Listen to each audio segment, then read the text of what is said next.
లోకి వెళ్దాము. నిర్గమకాండము 40వ అధ్యాయం 36వ వచనము నుంచి 38 వరకు చూద్దాం. మేఘము మందిరము మీద నుండి ఇశ్రాయేలీలు ప్రయాణమయ్యి పోయిరి. ఇదే వారి ప్రయాణ పద్ధతి. ఆ మేఘము పైకి ఎల్లని ఎడల అది ఎల్లు దినం వరకు వారి ప్రయాణము చేయకుండిరి. ఇశ్రాయేలీలందరి కన్నుల ఎదుట పగటి వేళ యెహోవా మేఘము మందిరము మీద ఉండెను. రాత్రి వేళ అగ్ని దాని మీద ఉండెను. వారి సమస్త ప్రయాణములలో ఇలాగుననే జరిగెను. ఎలా ఉంటున్నది?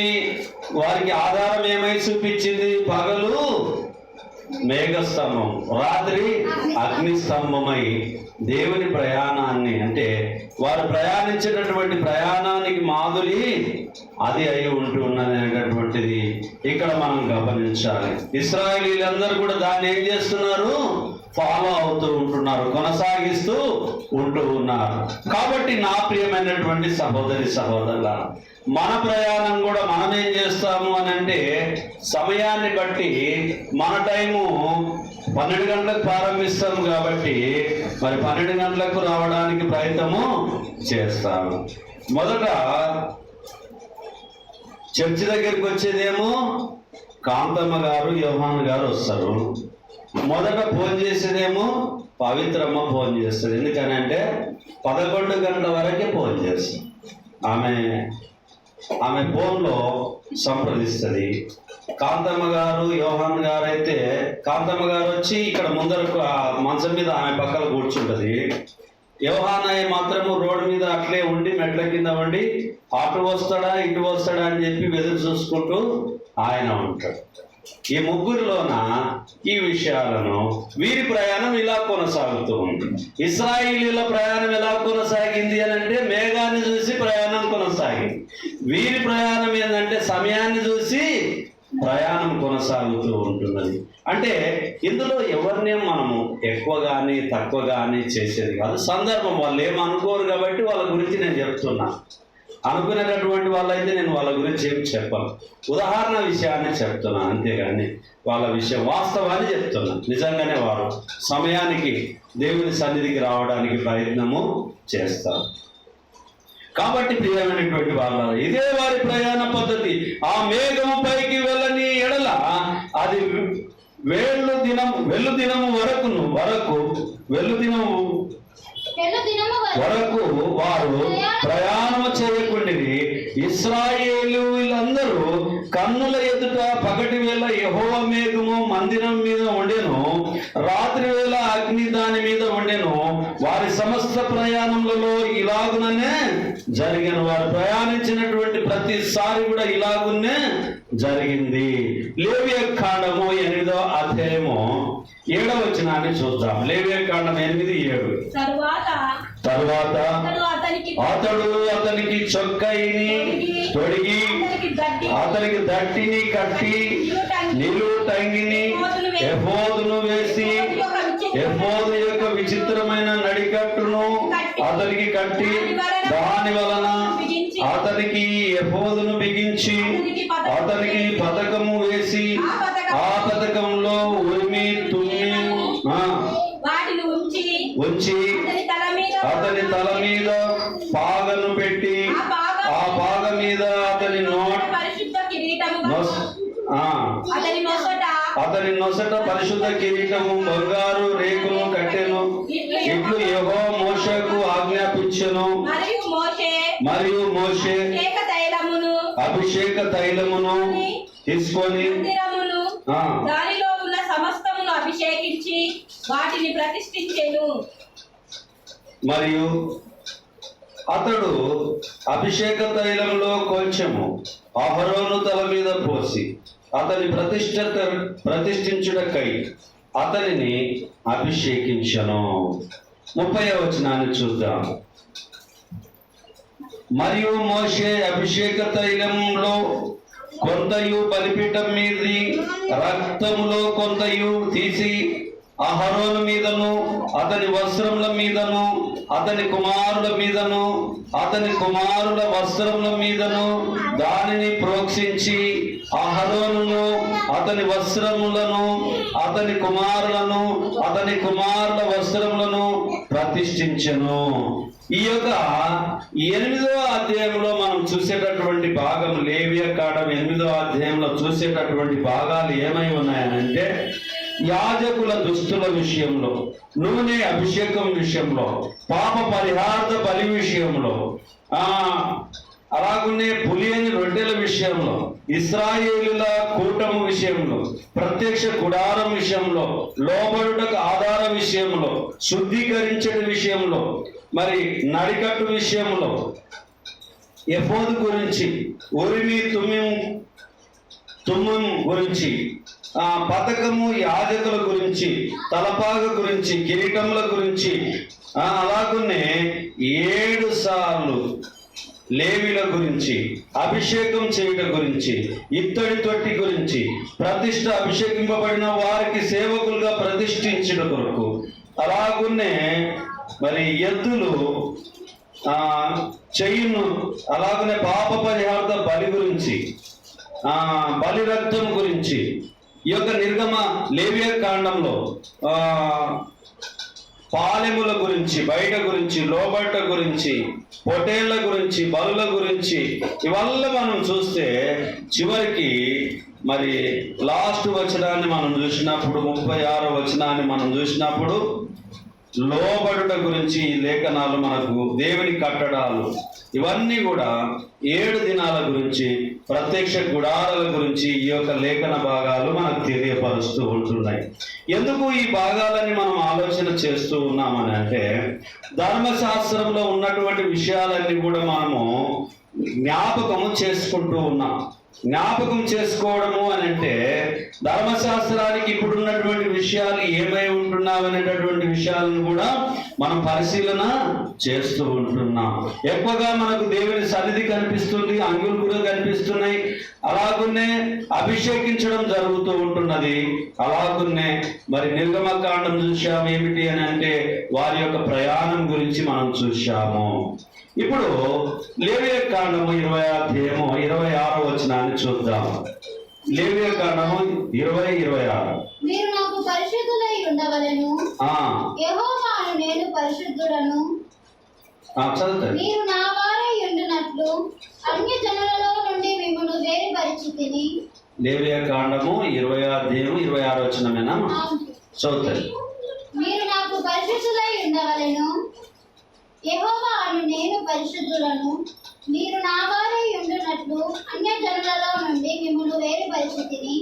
పురుషుని యందేమి స్త్రీ యందేమి కర్ణ పిశాచి అయినను సోదే అయినను ఉండిన యెడల వారికి మరణ శిక్ష విధింపవలెను, వారిని రాళ్లతో కొట్టవలెను, తమ శిక్షకు తామే కారకులు. ఎవరు కారకులమ్మా? సోది చెప్తే ఎవరు కారకులు? ఇప్పుడు నేనండి, అమ్మా మీకు ఇట్లా జరుగుతుంది, మీరు చర్చికి వస్తే ఇలా జరిగిపోతుంది, అద్భుతాలు జరిగిపోతాయి, ఆశ్చర్య కార్యాలు జరిగిపోతాయి, ఊక నా నీడ జరిగితే మీరు స్వస్థత పొందుతారు, చర్చికి వస్తే మీకు అద్భుతం జరుగుతుంది అని చెప్పి, అలాగనే కాకుండా మీకు పిల్లలు అవుతారు, మీకు ఆస్తులు కలుగుతాయి, ఇవి కలుగుతాయి, అవి కలుగుతావు అని చెప్పి పంచాంగం చెప్పినట్ల, సోది చెప్పినట్ల చెప్తే ఎవరు కారకులు అంట? దానికి ఎవరు చెప్తే వాళ్ళే కారకులు. అంటే దేవుని చిత్తం ఏమని చెప్తుంది అని అంటే, దేవుడు ఏమైతే చెప్పిండో దాన్ని మాత్రమే మనం చెప్పాలి. మన వ్యక్తిగత అభిప్రాయాన్ని మనము మీ మీద, నా మీద ఉంచుకోకూడదు. అలాగునే మన పద్ధతులు, మన ఆలోచనలన్నీ కూడా ఇప్పుడు ఏమై ఉన్నవి? వేరుపరచబడి ఉంటున్నవి. పెళ్లిళ్ళలో ఎవరి దగ్గరికి పోవాలి మనము? డేట్ చూడాలంటే ఎవరి దగ్గరికి వెళ్ళాలమ్మా? చెప్పండి, ఏమైనా పర్వాలేదు, మీరు తప్పకపోయినా పర్వాలేదు, చెప్పండి. ఎవరి దగ్గరికి వెళ్ళాలి? బాపనుల దగ్గరికి వెళ్ళాలి కదా. ఇంట్లోకి పోయేటప్పుడు నస్కుల్నే కలికుండ తీసుకుపోవాలని బాపనాయ చెప్పిండంటే ఇక నస్కుల్నే కుండ తీసుకొని వెళ్ళిపోవాలి. 4:30 కుండ లోపలుకోవాలంటే పోవాలి. అదే పాస్టర్ గారు కానీ ఏదైనా చెప్పిండ్రు అనుకోండి, ఇది పరిశుద్ధ వివాహం 11 గంటలకే జరగాలని అంటే 11 కాదు 2-3 అవుతుంది వివాహం జరగదు. అంటే ఎవరి మాటకు మనము అంగీకారంగా ఉంటున్నాము? లోకానుసారంగా జీవించేటటువంటి వారికి వారి మాటను మనం గౌరవిస్తున్నాం. పరిశుద్ధుడైనటువంటి దేవుని మాటను మనం గౌరవించడము లేదు. ఎందుకు అనంటే మన ఉద్దేశాలన్నీ కూడా సోది చెప్పేటటువంటి వాళ్ళ మీద ఎక్కువ ఇష్టపడుతూ ఉంటాం. సోది చెప్తే చాలా సంతోషం అనిపిస్తుంది. ఆ సిలుక పలుకు అని అన్నారు అనుకోండి, ఓ మా ఇక్కడ అని చెప్పి పిలిపించుకొని కూర్చోబెట్టుకొని ఎంత అమ్మా అని అంటే 20 రూపాయలు అంటే 5 రూపాయలు అమ్మా, నేను 20 కాదు 5, 10 ఇస్తా చూడు. రాదమ్మా రాదు, సిల్క రాదు అని ఆయన అంటారు. నేను ఓకే అంట కానీ సిల్క్ అయితే బయటికి రాదు అంటారు. ముందే చెప్పింటారు ఆ సిల్క్ 20 నోటు పెడితేనే బయటికి రావాలని. అంటే అది ఏం తీసుకోవాలి, ఆల్రెడీ దాంట్లో రాసుకొని ఉంటే కొన్ని అది చిలుకమ్మ వచ్చి ఏదైతే బయటకు తీస్తే అదే సంగతి ఆయన చెప్తాడు. అంటే పంచాంగం చెప్పే వాళ్ళ గురించి, చిలుక చెప్పే జోస్యం గురించి, అలాగనే కొన్ని ఇవి వేసే ఉంటాయి, పాచికలు వేసేవి ఉంటాయి. ఇట్లా వేస్తే గవ్వలు గువ్వలు వేసేవి ఉంటాయి. వేస్తే దానిని మనము నమ్ముతూ ఉంటాం. అయితే ఇప్పుడు ఒకప్పుడు అన్ని మనం చేసినాం, సరే అది తప్పు కాదు. ఒకప్పుడు అన్నీ చేశాం, అది తప్పు కాదు. ఇప్పుడు మనం చేయొచ్చా చేయకూడదు? మరి ఎందుకు పెళ్లికి 11:30 పెడతారు టైము? 10:30 ఎందుకు పెడతారు? మనము ఇంకా లోకంలోనే ఉన్నాము. ఎక్కువ శాతం ఎవరి మీద ధ్యాస ఉంది మనకు? లోకం మీదనే ధ్యాస. శ్వాస మీద ధ్యాస అని ధ్యానం చేసే వాళ్ళు చెప్తారు. లోకం మీద ధ్యాస మానవులకు ఉన్నటువంటి అలవాటు అయి ఉంటున్నది. సోది చెప్పేటటువంటి మాట ఎవరు కూడా మనము నమ్మవద్దు. ఆ మాటలు మనకు మంచిగా అనిపిస్తాయి, కానీ దేవుని నీతిని మాత్రం అది నెరవేర్చదు అనేటటువంటిది జ్ఞాపకం ఉంచుకోవాలి. 26వ అధ్యాయం లేవియకాండం 26:46. యెహోవా మోషే ద్వారా సీనాయి కొండ మీద యెహోవా మోషే ద్వారా సీనాయి కొండ మీద తనకును ఇశ్రాయేలీయులకు మధ్య నియమించిన కట్టడాలను, తీర్పులను, ఆజ్ఞలను ఇవే. చదువుతాను కింద, చదువు కింద. మరియు యెహోవా మోషేకు ఇలాగూ సెలవిచ్చెను, నీవు ఇశ్రాయేలీయులలో ఇట్లను ఒకడు విశేషమైన మొక్కుబడి చేసిన ఎడల నీవు నిర్ణయించిన వేల చొప్పున వారు యెహోవాకు దాన్ని చెల్లింపవలెను. నీవు నిర్ణయింపవలసిన వెల ఏదనగా 20 ఏళ్ళు మొదలుకొని 60 ఏళ్ల వయసు వరకు మగవానికి పరిశుద్ధ స్థలం యొక్క తులము వంటి 50 తులముల ఎండి నిర్ణయింపవలెను. ఆడుదానికి 30 తులములు నిర్ణయింపవలెను. 5 ఏళ్ళు మొదలుకొని. ఇక్కడ చూసినప్పుడు కొన్ని ఆజ్ఞల్ని మనకు ఇచ్చిండు. ఏది? ధర్మశాస్త్రానికి సంబంధించిన ఆజ్ఞలు ఇచ్చారు. పెళ్లిలో చూడండి, అమ్మాయి వాళ్ళు ఎంత ఇవ్వాలంటే 3,000 ఇవ్వాలంటారు, అబ్బాయి వాళ్ళు 3,000 ఇవ్వాలంటారు, అమ్మాయి వాళ్ళను 2,000 అడుగుతారు. ఎప్పుడైనా చూడండి ఈ ఆజ్ఞల్లో అమ్మాయికి జర తక్కువ ఉంటుంది, అబ్బాయికి ఎక్కువగా ఉంటుంది తీసుకునే దాంట్లో ఖర్చులో. మన జీవితంలో ముఖ్యమైనది ఏంటంటే యెహోవా మోషే ద్వారా సీనాయి కొండ మీద తనకు ఇశ్రాయేలీయులకు మధ్య నియమించిన కట్టడాలను, తీర్పులను, ఆజ్ఞలను ఇవే. 27వ అధ్యాయం మనం చూస్తే వాటి విషయాలు మనకు క్లుప్తంగా అర్థము అవుతూ ఉంటాయి. ద్వితీయోపదేశ కాండం 4వ అధ్యాయం 5వ వచనం. ద్వితీయోపదేశ కాండం 4వ అధ్యాయం 5వ వచనం. నాకు ఆజ్ఞాపించినట్లు దేశమున మీరు ఆచరింపవలసిన కట్టడలను విధులను నా దేవుడైన యెహోవా నాకు ఆజ్ఞాపించినట్లు మీరు స్వాధీనపరచుకొనబో దేశమున మీరు ఆచరింపవలసిన కట్టడాలను విధులను మీకు నేర్పింది. మనకు నేర్పింది దేవుని వాక్యం. ఏం చేసింది? దేవుని సన్నిధి ఏం నేర్పించింది మనకు?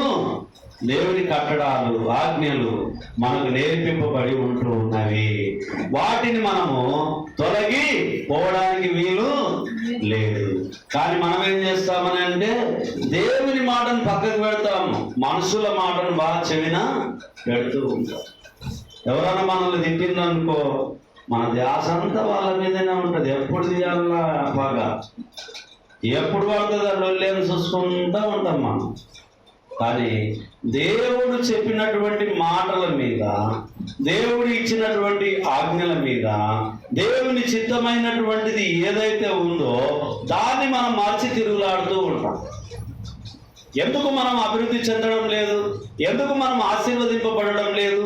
ఎందుకు మన జీవితాలు ఫలభరితంగా ఉండడం లేదు?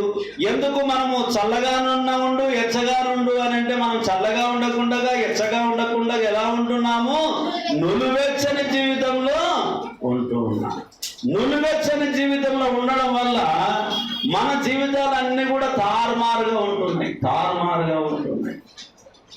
కొద్దిసేపు దేవుని పాటను పాడతాము, మళ్ళా కొద్దిసేపు అదే పెళ్లిళ్ళనే డీజే పాటకు డ్యాన్స్ చేస్తాం.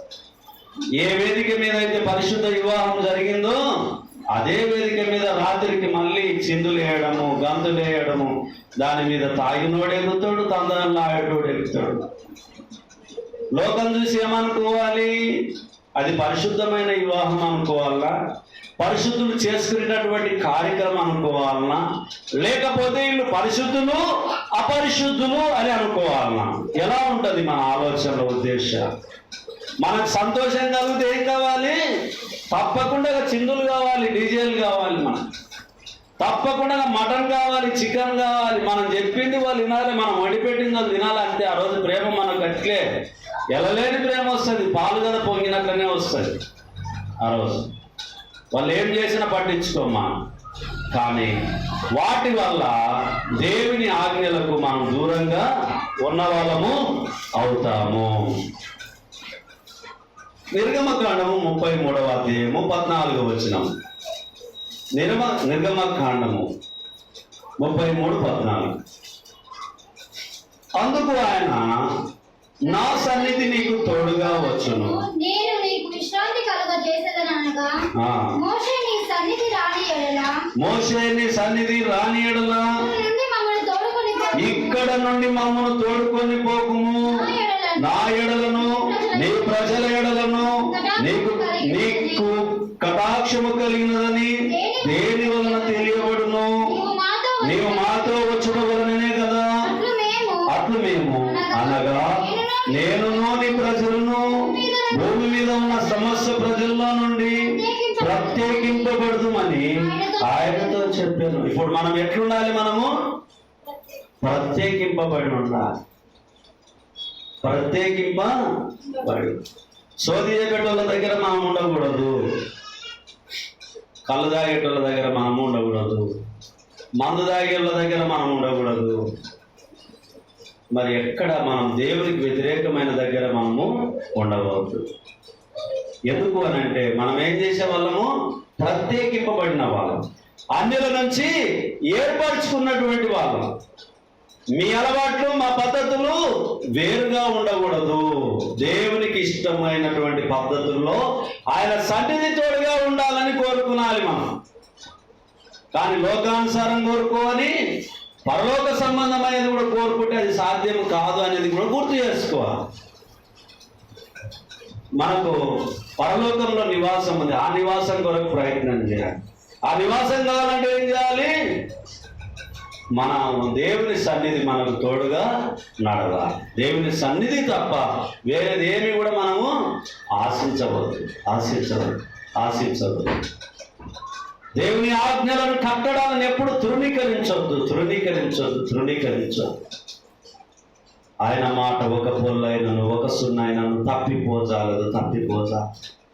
పరిశుద్ధుడు పరిశుద్ధుడు పరిశుద్ధుడు పరిశుద్ధుడు అని నిత్యం దూతల చేత పొగడబడుతున్న పరలోకపు తండ్రి ఆయన ఏదైతే ఆజ్ఞలు ఇచ్చాడు, ఆ ఆజ్ఞలను నీవు నేను మనమందరము, ఏర్పరచబడినటువంటి వారమందరము, క్రైస్తవుల మనబడినటువంటి వారమందరం ప్రత్యేకింపబడిన జనాంగంగా మనం ఉండాలి తప్ప అందరిలాగా మనము ఉండవచ్చు.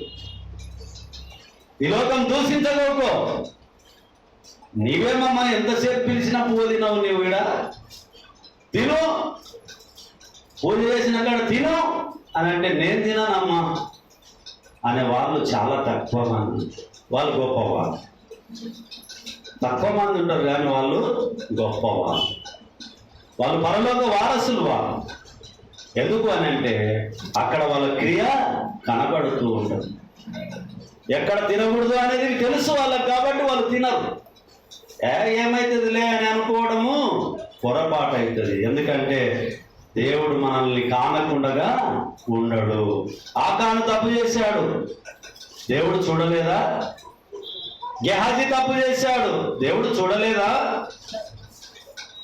నయమాను తప్పు చేశాడు.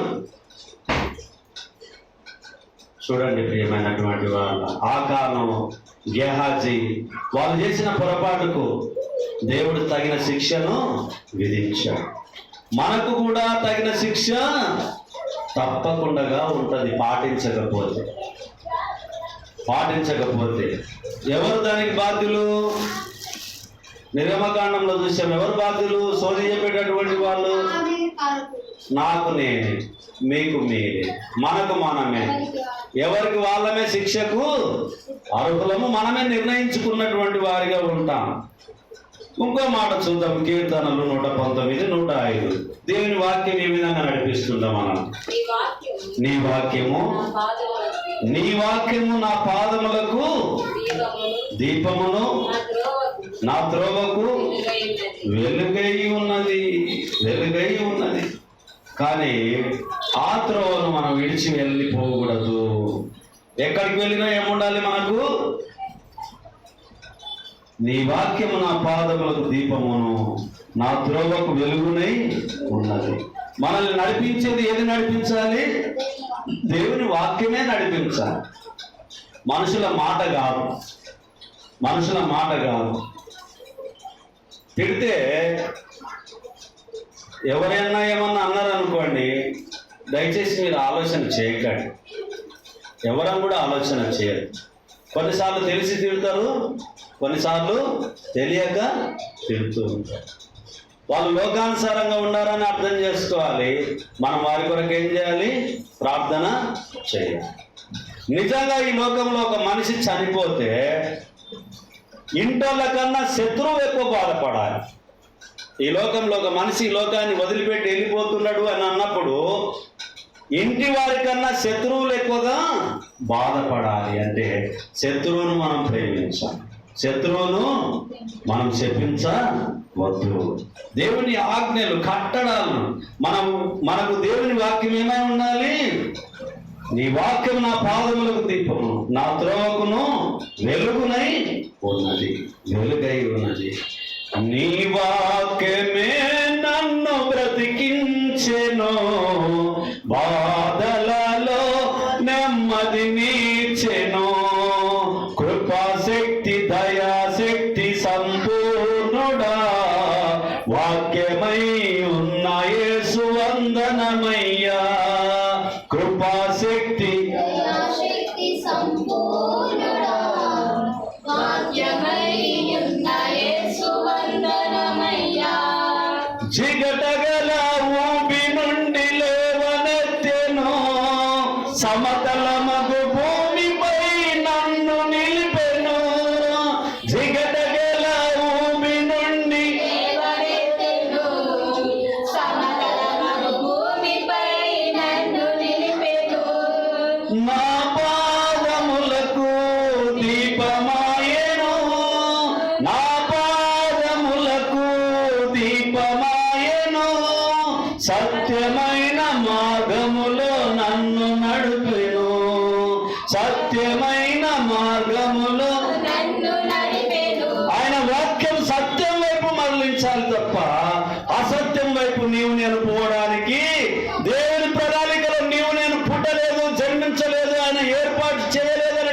జ్ఞాపకం చేసుకోవాలి ప్రియుల. సత్యం ఎక్కడైతే ఉంటే క్రైస్తవుడు అక్కడ హత్తుకొని ఉండాలి. దుర్నీతి ఎక్కడైతే ఉంటే దానికి దూరంగా క్రైస్తవుడు ఉండాలి అనేటటువంటిది దేవుని వాక్యము మన పాదములకు వెలుగై మన త్రోవలకు నడిపిస్తూ ఉంది అనేటటువంటిది జ్ఞాపకం ఉంచుకోవాలి. దేవుడే ఎప్పుడైనా ఎక్కడైనా మన ఆలోచనలు మన ఉద్దేశాలన్నీ కూడా దేవుని చిత్తంలో మనం బలపడాలి, కానీ సన్నగిల్లిపోకూడదు అనేటటువంటిది జ్ఞాపకం ఉంచుకోవాలి. ద్వితీయోపదేశ కాండం 6వ అధ్యాయం 6వ వచనము. ద్వితీయోపదేశ కాండం 6వ అధ్యాయం 6వ వచనము. నేను నీకు ఆజ్ఞాపించు చదువుతుంది. నీ హృదయంలో ఉండవలెను. ఎక్కడ ఉండాలంట? హృదయములో. నీవు నీ కుమారులకు వాటిని అభ్యసింపజేసి నీ ఇంట కూర్చుండునప్పుడును, త్రోవను నడుచునప్పుడును, పండుకొనున్నప్పుడును, లేచునప్పుడును వాటిని కూర్చి మాట్లాడవలెను. ఏం చేయమంటున్నాడు? 4వ వచనం చూస్తే, ఇశ్రాయేలు వినుము, మన దేవుడైన